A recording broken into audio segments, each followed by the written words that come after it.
Oisin, welcome to our first official episode of Coffee with the Coaches. Thank you, David. Happy to be here. That went smooth. We're about fucking 10 minutes trying to record this intro. All right, we're over that hump. Oisin, and for those that are listening, this style of episode is a new spin that we're putting on things where we're going to get the coaches more involved just on some relevant topics, having a back and forth chat rather than a pure kind of me putting all the questions to one person kind of style episode, right? So the first thing that has cropped up on our radar as coaches over the past few months, isn't it, is this notion of lockdown fatigue. And I think it really hit a light bulb moment for me this week when we seen actually one of the clients actually say it when she finished one of our recent challenges, one of our recent in-house challenges that we've done for members, just to hold them a little bit more accountable. And she was saying, like, at the start, it was the middle of February or start of March, she was feeling a lot of lockdown fatigue, motivation was low. Um, but this challenge helped her kind of get a bit of a bite back for things before gyms reopen, like, which is fantastic. But I think a lot of people are feeling that lockdown fatigue. And I suppose, have you any practical stuff, Oisin, that you can think of that can help with this lockdown fatigue, or what's the best way for people to keep going right now? Because gyms are like, we're going to be open soon. Um, and when I say we, I mean gyms overall. So for people that are feeling a bit shitty right now and their training and nutrition just feels like it's gone out the window, what can we do? Yeah, I think we're all feeling a little bit like that, to be honest, at the moment, really, especially coming into lockdown number three. It's really the novelty of the first two lockdowns in terms of people's consistency with their training. And we all had kind of this end goal where we're like, right, this is when we're going to come out of lockdown, and this is when things are going to get back to quote unquote normal. But this time around, there was that uncertainty in terms of when we were actually going to come out of lockdown and when the gyms were going to reopen, etc. So I think people's kind of motivation massively dipped. I think what I've been kind of mentioned to a lot of clients that I've been in contact with over the last couple of, I suppose, weeks is just to not beat yourself up if you have a shitty week or a shitty day. And like, don't let that bad day, bad meal, bad week dictate the rest of your month or the rest of your week. And I suppose it does come back to like just literally hitting that reset button. It can be just as simple as that for some people, and just getting, I suppose, the reassurance and the peace of mind from a coach or from a family member that it's okay to feel bad and it's okay to have bad weeks and bad days. But there is light at the end of the tunnel for sure, and I think we are over the worst of it. So just doing enough that kind of keeps you at a certain level of fitness, and just doing enough that kind of keeps you some way active in terms of your training and your nutrition, because it's not going to be perfect right now. I don't think anyone can say that their nutrition and their training is perfect right now. But you have to kind of allow for that and just appreciate that that's the way it is at the moment, and just let it happen and know that things will get better when the gyms reopen, and that your kind of motivation to train will come back when the gyms open again and stuff like that. So it's just a matter of, I suppose, just keep going more than anything else, really. What have you kind Yeah. of been thinking on that side of things? Yeah, like it's fine for us as coaches because we're able to give our clients that reassurance. We're able to help them figure out what is the next thing they need to do. Do they need to actually pull back with things? Are they trying too much? Because there is that too. If you're trying to do fucking 4 or 5 workouts a week, but you just despise doing home workouts right now, like that's not going to work for you. Like we have some people that are doing 1 to 2 home workouts a week, and they might go for a long walk, or some might go for a run throughout the week, and in their head that's 3 to 4 workouts, even though one of those workouts is a long walk, one is a light run for 20 minutes, half an hour, and that's easy and enjoyable, and another one then is 2 home workouts, and those home workouts could range anywhere from 10 minutes up to 50 minutes. So like it's context specific. It's all specific to that person that we're dealing with. But for someone else, kind of would say not that's not part of doc fitness and that's going things alone. Like you said, it is quote unquote normal to feel like that. But the flip side of that is that if you have a few bad days and you're telling yourself, yeah, it's grand, and you just move on, which is mighty, I find more than ever people are letting that compound now, and it's going week on week, and then all of a sudden you're 3 months in, you haven't done a tap, which again is fine. But I think for us as coaches, we're able to remind clients like how big a deal it is training just to feel better overall. to get that mental buzz from it. Like, and don't get me wrong, like the first lockdown, my training went out the window based on my own standards. Like I trained a bit, but it was a slog and it was forced and I did not enjoy it until I actually just took a step back and took a break from for a few weeks. I think I had like 2.5 week break where I did nothing, just went for a few walks. And then I slowly started to kind of have a chat with myself. I'm like, right, I'm going to do what I can, number one, stick to it and enjoy. And number two, just stay consistent with that. And I did that after the second lockdown once things reopened. And I've kind of kept that routine since, and I've added to it now that we're 6-7 months later, like, you know. But I did struggle the first lockdown. I just couldn't be bothered, like, you know, and the uncertainty. And I do feel like now it's just dragging on so much. People are starting to feel like that again. But if there's any things I can give from it, is that you know the benefits of training, what it does for you physically, mentally, emotionally. Like you just can't deny it. Like, so if you're sick of Zoom workouts, if you're sick of home workouts, is there something there that you can do that's exercise related that you will enjoy? That's a big thing. There's no point in bullshit yourself knowing that, right, yeah, you feel great after a home workout, but you just can't fucking bear yourself to get your band or get your dumbbell or whatever it is and look at a screen and follow a workout because you're sick of them because you've done so many of them. What can you do that you will enjoy? Why not take a break completely from that for a couple of weeks and reassess and go from there? Because I think I was only thinking about this before we came on with my own training. And enjoyment was the big one. I've written it down here actually. But above all that, and we had a goal setting workshop for our clients last week.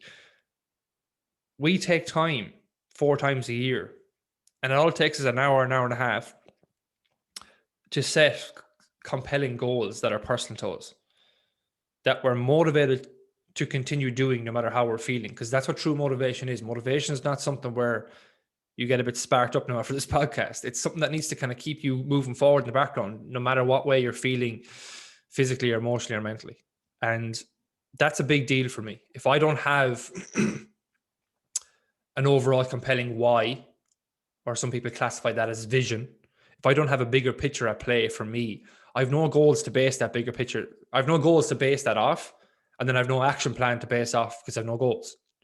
Because a goal has to lead to that bigger picture. Like, and you know, we've changed the way we've taught this over the years, because first we used to only set like a goal. So like at the end of the year, you want to lose X weight. But we've gone so much deeper than that now over the last 8 years, where everything comes back to like, why are you doing what you're doing for you? And for me, the stuff is simple. Like I want to lead a healthy lifestyle, and I want to be, now it's changed slightly because I want to be a role model for my future kids. And like that for me is just, it's fucking massive. Like, but the identity as a person is what I'm getting at here. I want to, later in life, I want to be someone who's healthy, fit and strong. That doesn't matter what age I'm at. That is still a massive goal for me. Because I know like any deviation from that, I start to feel like shit. Do you know, if I start to eat a bit more takeaways, if I start to drink more alcohol on the weekends, if I start to be less active, I just start to feel like shit. Not physically, not just physically, but mentally as well. So I have a big goal behind things. There's big reasons why behind things. There's a massive bigger picture. There's identity as a person.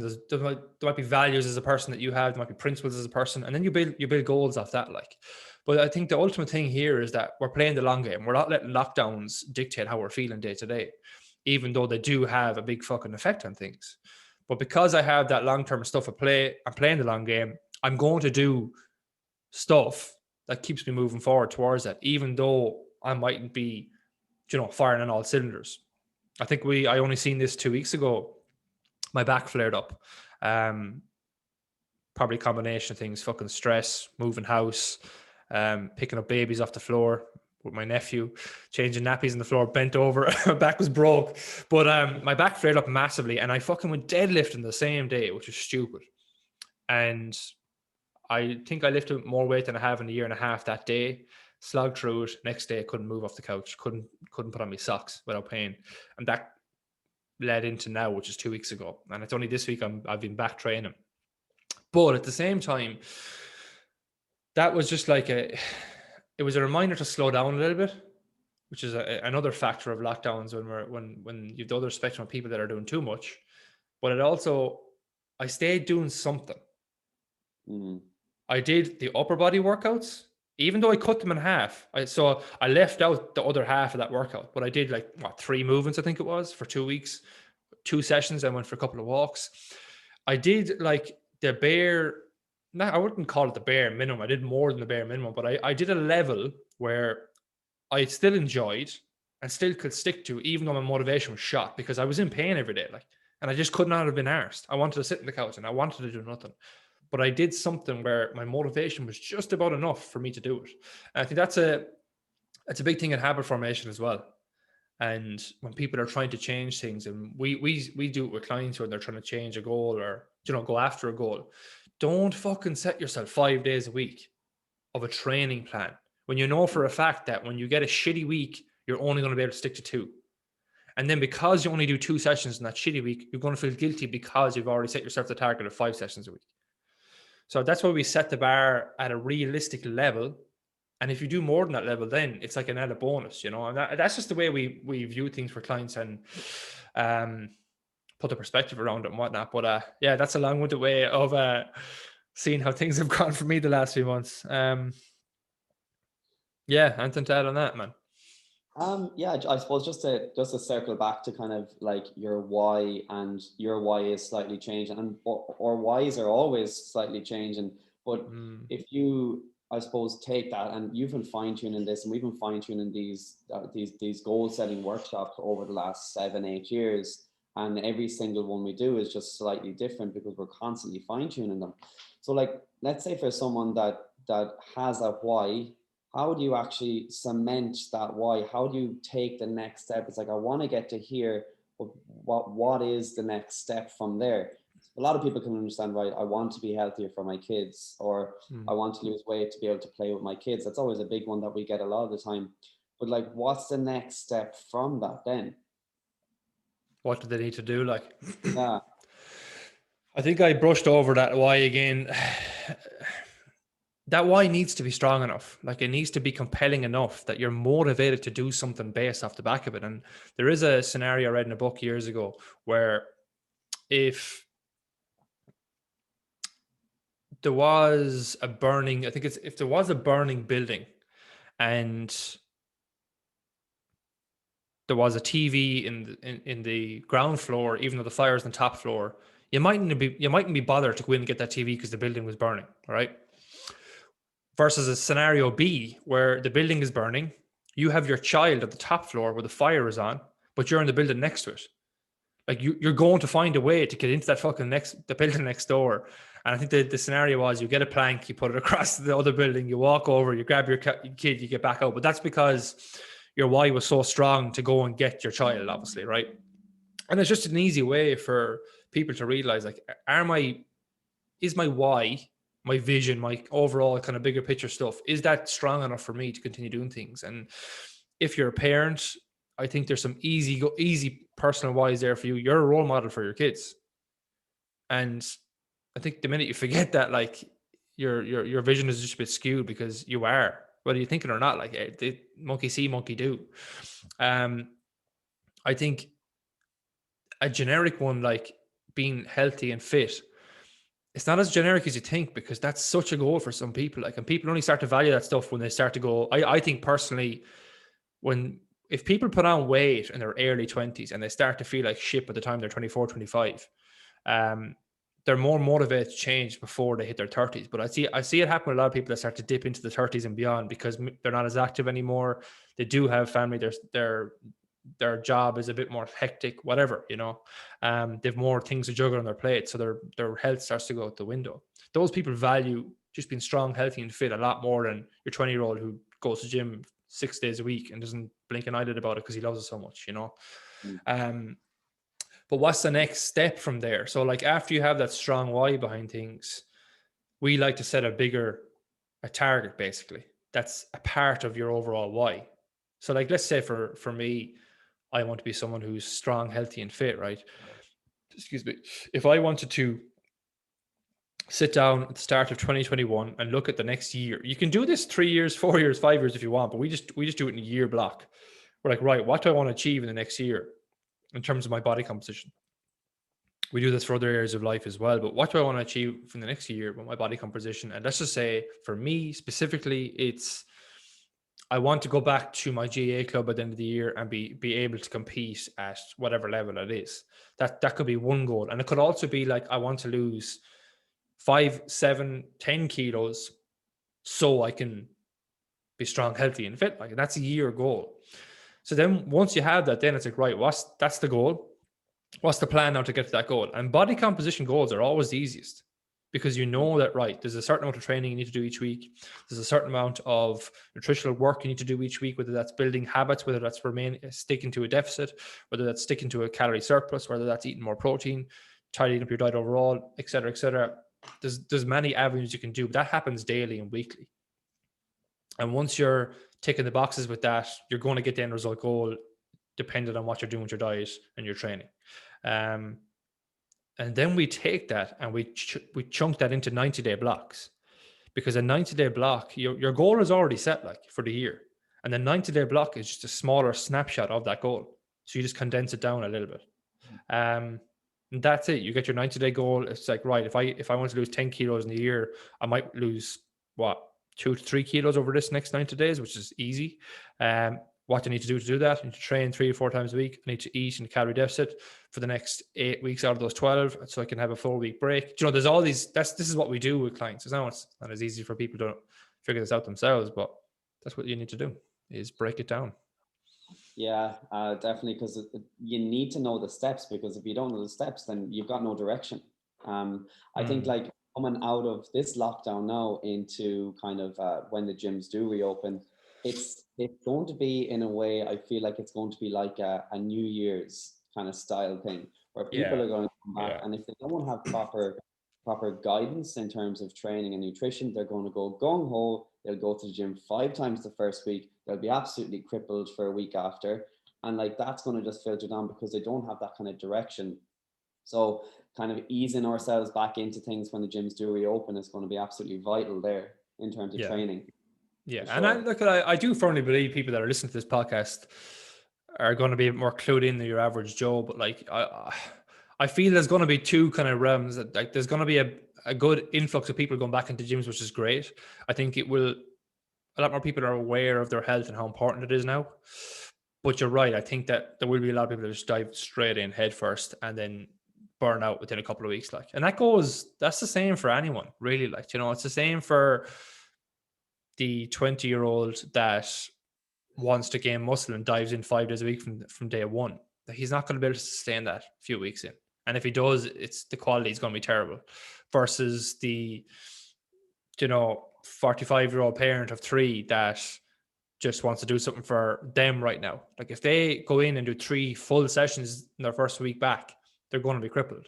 Whereas if they go in and do 3 sessions where it's tailored, it's nothing crazy, which is what we do for our clients. Again, it's easy for us to say this stuff because we do it with them, but you're not going to enjoy it as much as you think you can by just taking it fucking slow and steady. Like, but on the enjoyment factor, Oisin, how do you find enjoyment with your own training?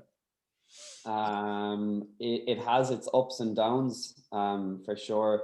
I used to absolutely adore training, like, back in the early days when you'd be going and doing your bodybuilding style training, your 5-day, 6-day splits, and you'd be doing shoulders on one day and quads on the next day, and you'd be doing 8 exercises on each body part and spending 2 hours in the gym when we had time for doing that kind of stuff. I used to love it back then.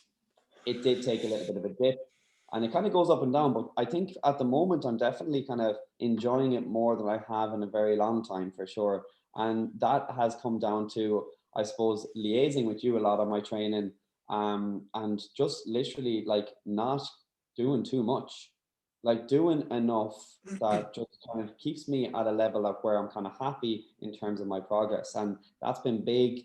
I always kind of used to talk up my sessions so much before doing them, especially like lower body sessions. And, by the time I get to it, then I'm just not enjoying it.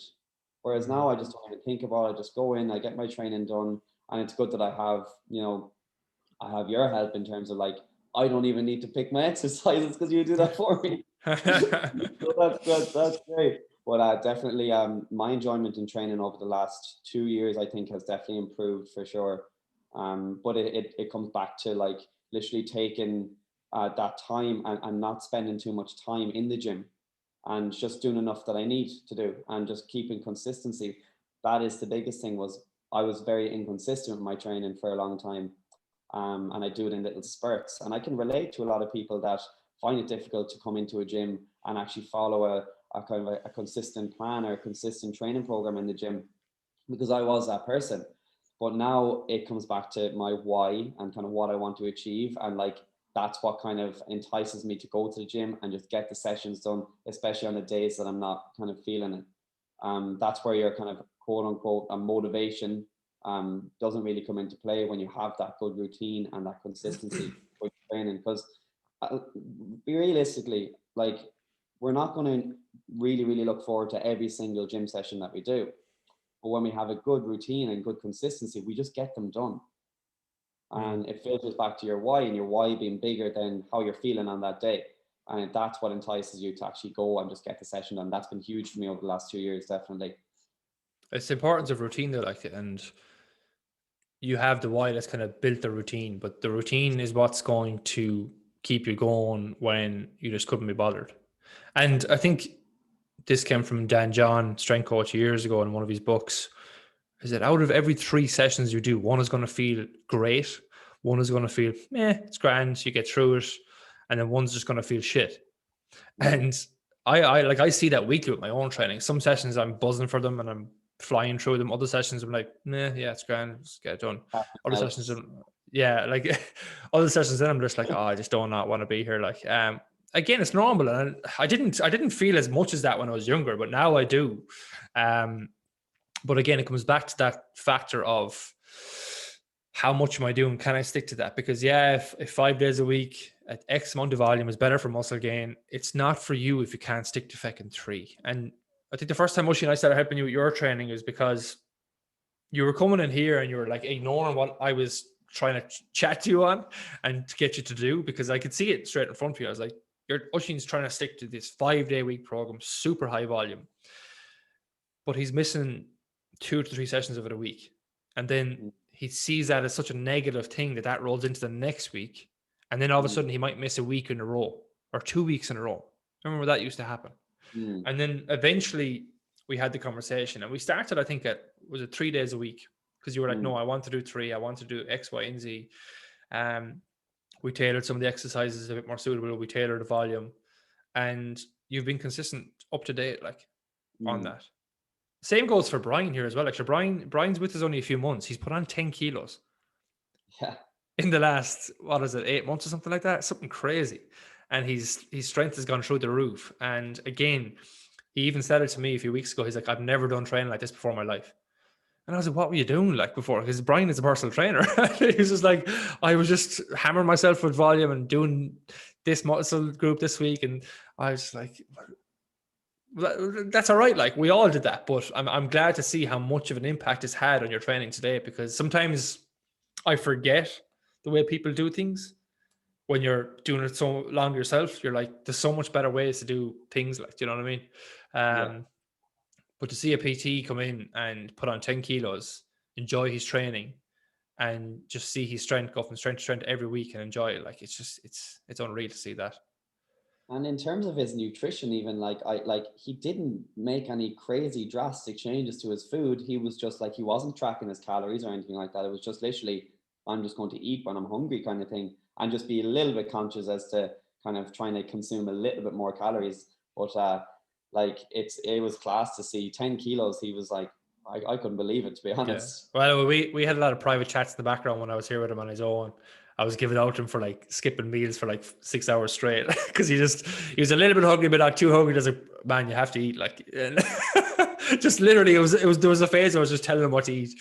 But look, there's some good gems in there about enjoyment and sticking to what you can manage and blah blah. And like, I think people just get this notion in their head too, like 4 days is better than 3, 3 is better than 2, 5 is better than 3, 5 is better, you know. And it's something that does come up with our clients every now and then, because we don't get them to look at their training as what number of sessions they're doing. Because like, somebody who's a GA player in season, 1 session that week might be enough for you. 2 sessions a week might be enough for you, versus someone who's busy with work and just has a lot on their plate, 2 sessions a week for the next 6 to 8 weeks is probably just fine. Don't be stressing about it. Don't be beating yourself up because you're not getting this magical third session, which is ending up fucking you up because you always constantly feel guilty because you missed it.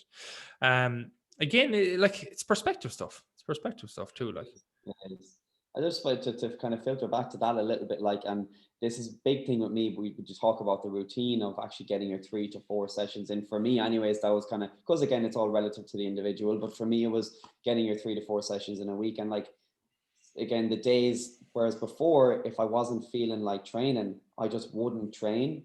But now, if I'm due to exercise and like it's part of my weekly routine and I just really don't want to, I'll go to the gym and I'll just go through the paces because I know, right, I really don't want to be here, but I'm just getting it done to keep that level of consistency going. And I know that my next session then is going to be so much better. And I'm probably going to be a lot more kind of hyped up and a lot more motivated, and I'll get a lot better session, but I'll be so much happier because I've met my requirements across the week. That's been huge. When we talk about training as well, we're talking about, resistance training, training the compound lifts and having some level of tracking with those lifts. So like if you know that you did X amount of kilos one week, you're going to try and see can you progress that the following week. And the reason I'm saying that is because I think this is different for somebody who is just following mindless home workouts right now. Like they're going onto Instagram and they're following Alive, or they're doing 5 different workouts from 5 different fitness people on Instagram. And I think what people need to realize about those Instagram people as well is that they all just copy each other and they just try to make their exercises look as fancy as they can. But that's besides the point. I'm not going to go down that rabbit hole. But yeah, look, I think we've enough on the whole lockdown fatigue element. But to summarize that element of things, having a strong why, having some annual goals that you might want to hit. Don't just look at body composition stuff too. Look at like your career, look at relationships. If things are not worked on, they're going to die. It's as simple as that, or they're going to decline. I'm going to transition into some of the listeners' questions we got on Instagram, Oisin. This one, I think it's written a bit arseways. We can tidy it up though. What are the basics of a good recovery and how regular should they happen? So what I think that is meant to read is, what's the basics of a good recovery routine? Yeah, basically. And how often should you be doing recovery stuff? I'll let you tackle that one first. Well, I'll touch on this from a nutritional side and I'll let you touch on it then from a training aspect, David. How's that sound? Let me preface it actually. I wanted to preface this one. Let me preface it. Okay. We had this in a team meeting 2 weeks ago. I firmly believe that recovery should be something that is done daily. I think that's what you're going to get into anyway, Oisin. But nutrition, sleep, self-care stuff across the week. When I say self-care stuff, that could be reading a fucking book, going for a walk. I think people need to stop hyping up recovery in their head, especially if you're not an elite athlete. And not even, you don't have to be an elite athlete, or what even is an elite athlete, but an athlete in general that plays a sport. I don't have a massive recovery, quote unquote, routine when I'm playing senior hurling. Even though there's a lot of guys in my club that go out of their way to do things. For me, that nearly adds more stress to my week. So I try to make it a habit and a routine anyway. So in essence, I am already doing a routine. So, and that's what I found works best for me. If I have to go thinking in my head that I have to add more, so I have to add a fucking recovery thing now to my training that I'm already finding a little bit hard to stick to, it's going to end up just probably having a negative effect on me. Like, so sleep, nutrition, how much training volume you're doing per week is a massive one. Because if you cannot, quote unquote, recover from that, and I mean like wake up the next day without feeling burnt or bed up and been able to train and progress weekly for 4 to 6 weeks at a time, you're probably doing too much. I've probably answered the whole thing there, Oisin, but that's my preface anyway. Yeah. I just touch on that actually. I was actually had a consultation yesterday with somebody, and he was just conscious of like little niggles and being tired and felt like he wasn't recovering properly after his training sessions. And I suppose there's so much that falls in under that umbrella of recovery that people don't think about. So like you mentioned, sleep is probably the most important thing realistically. Other things that come outside of that too are like your stress levels, your workload in terms of what you're doing at home, anything else on top of that. And I said, has anything changed in the last week or so that would kind of influence your recovery not being as good? Because actually, come to think about it, I was out gardening every single day for about 3 to 4 hours. And I was just like, right, I think you've answered your own question. So now what are the next steps? We need to tailor the exercise that you're doing and just pull back a little bit for a week and allow your body that time to get that ample recovery. But the sleep, again, making sure like 7 to 9 hours is absolutely crucial. If we're not getting that, then straight away we're on the back foot and we're trying to catch up in terms of recovery, especially if we have high training load and high training volume. So for any athletes, like it's just absolutely, it's a no-brainer. Like it has to be done. You know, they're the non-negotiables really. Like everything else kind of falls under that in terms of your nutrition and stuff like that. But you know, the simple things like meat and protein requirements and carbohydrate requirements as well for athletes as well. That's super important.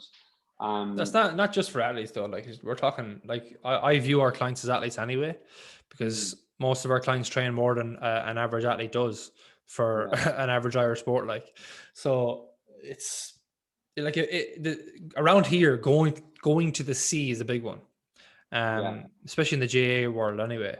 And even though like the research has now shown that like it's not it's not magic or anything like that, for me, going to the sea, that kind of euphoric feeling you get after you're out of the sea, and well, that feeling you get in general is enough to aid recovery, I feel, because you know you're doing something for you.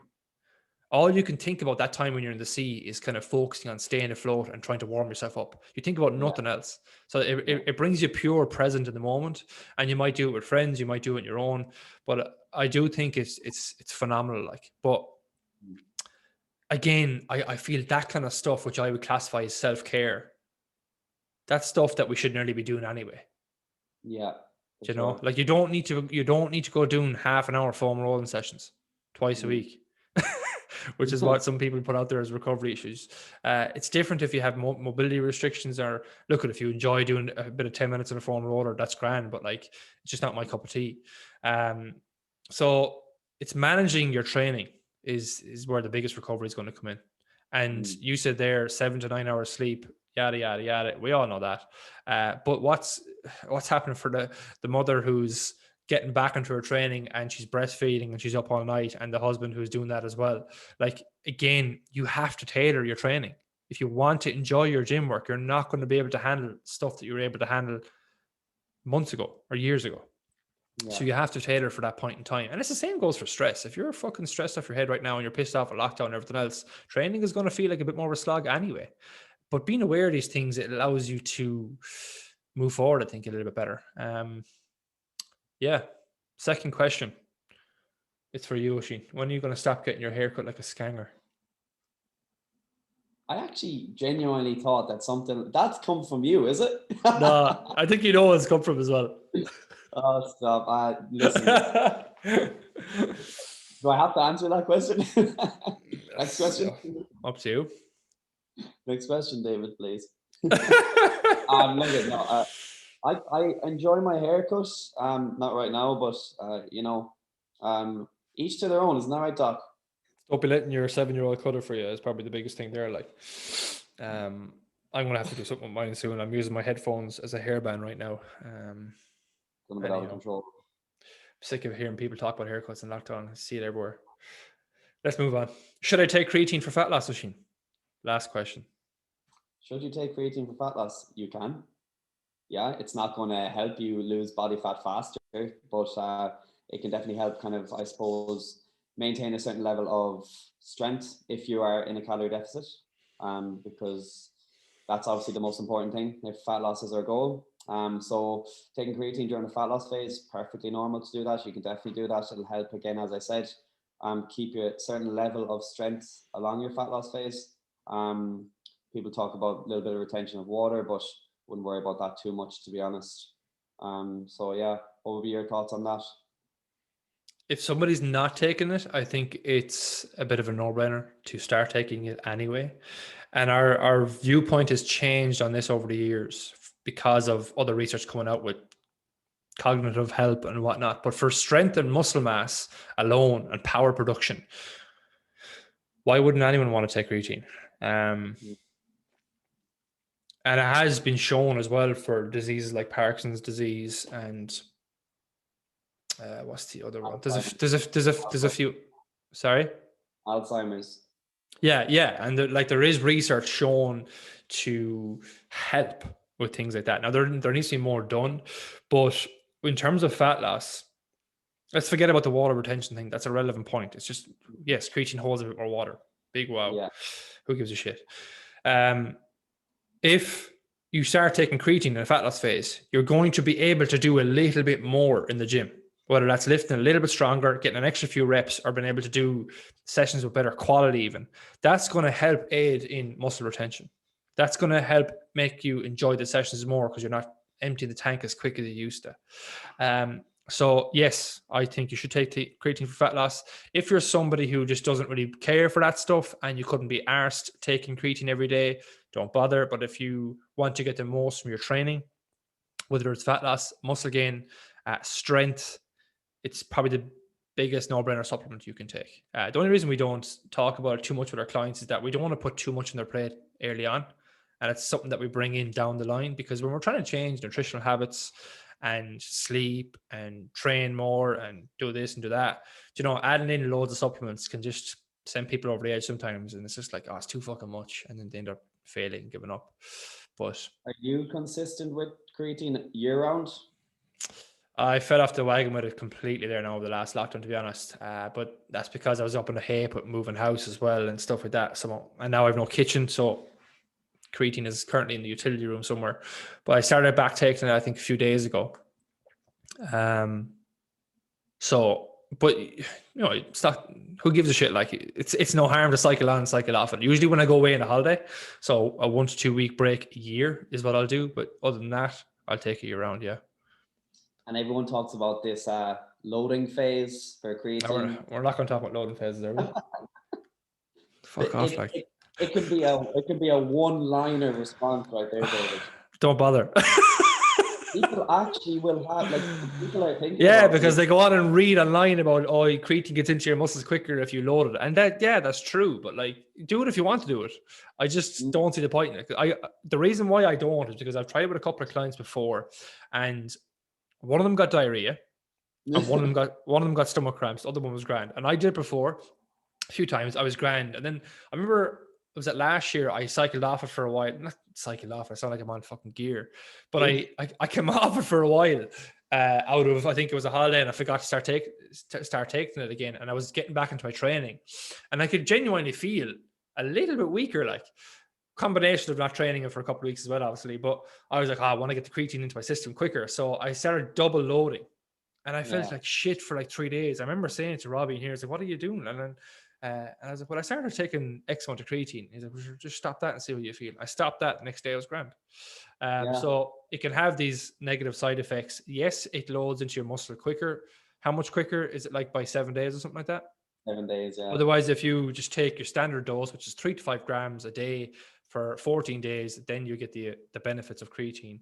And then you just continue taking your 3 to 5 grams from there. So that depends on your body weight. But I'll be honest, like when I always take creatine all the time, but like if I ever get like a couple of weeks where I'm not taking creatine, be it on holidays or whatever it might be, and I come back and I want to start taking creatine again, I will take, maybe 10 grams a day for like 3 to 4 days or whatever it might be, and then just go back to my 3 to 5 grams. I don't know, it's a psychological thing with me to just feel like I'm kind of getting a little bit of a head start, but there's really no need, like, what is the traditional loading is like 5 grams 4 times a day for 5 days or something like that. 25 grams. So you're getting in 20, yeah, something like that. And the reason why I telling you to break it up is so you don't feel like shit, like I think. Yeah. And eat it with meals. So yeah. But you're come from a bodybuilding background with that, like, and I used to do it too, like. But now I'm just, these things don't make a difference. Simple as that. You're not going to know. You're not going to know if you've creatine in your system 7 days earlier. You know, like when you miss the forest of the trees, it's And then the just same. have to It's the figure same when out- people ask about recovery. I'm just like, are you missing the bigger picture here? It's the same when people ask about, should I eat? Is eating close to bed bad for fat loss? But yet this person is not eating in a deficit, does feck all training, and doesn't eat enough protein. But they're asking me, is eating closer to bed bad for fat loss? You know, so don't miss the bigger picture with things is my round off point. And thank you for tuning in for our first episode with Coffee with the Coaches. Oisin, nothing to add? No, a pleasure, David. I'll see you same time next week, right? Are we going next week? No, I don't know. All right, Osh, thanks, man. I'll chat to you soon. On the bother. See you later.